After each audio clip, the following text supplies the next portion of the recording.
Que les bénédictions du Très-Haut se déversent sur vous tous en Christ le plus que vainqueur. Amen. Nous avons vu dans la première partie de cette introduction qu'il y a 3 questionnements existentiels qui préoccupent l'homme dans tous les âges, dans toutes les générations. D'abord, le questionnement lié à sa propre genèse, à ses propres origines. Ensuite, le questionnement lié à son environnement. Et enfin, le questionnement lié à la mort et à l'après-mort.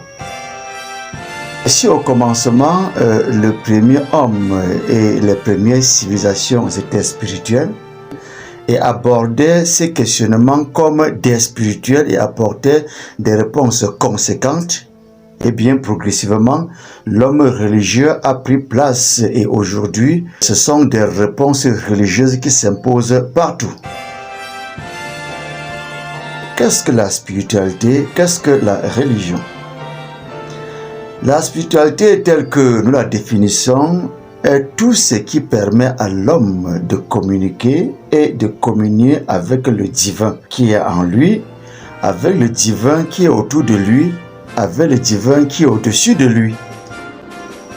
Et c'est à travers cette communication et cette communion qu'il recevait du Créateur les réponses aux questions existentielles.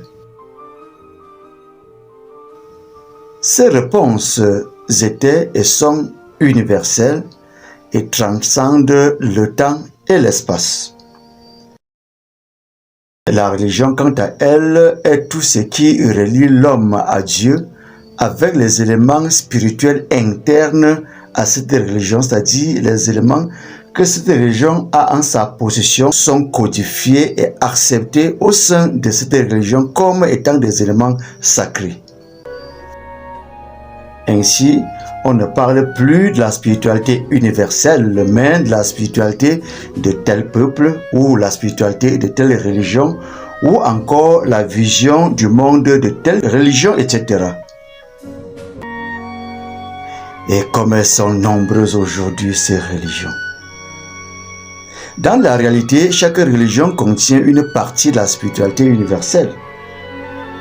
Qu'elle mélange, qu'elle hybride, qu'elle dilue, qu'elle séquestre dans ses réalités culturelles, dans ses réalités théologiques, dans ses réalités traditionnelles, puis l'impose au monde comme seul modèle de la spiritualité pour tous et pour chacun.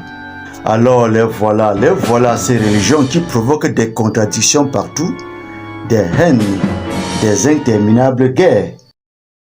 Au lieu d'apporter de véritables réponses aux questions existentielles de l'homme, les religions, loin d'être des solutions ou des porteurs de solutions, sont devenues de véritables problèmes pour l'homme, pour les familles, pour l'humanité tout entière.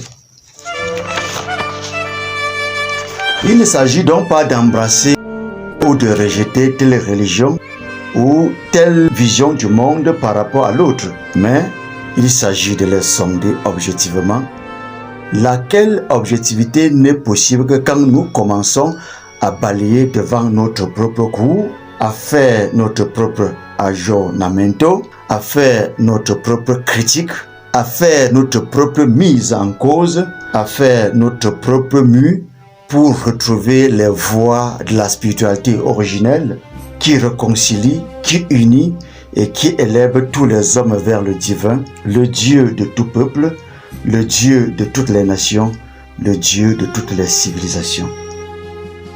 Dans notre travail, nous citerons des passages de la Bible et d'autres livres sacrés qui confirment le caractère sacré et spirituel de ceux-ci.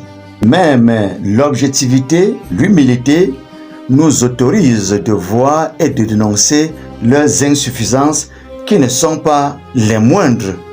Et c'est ça, selon nous, balayer sa propre cour.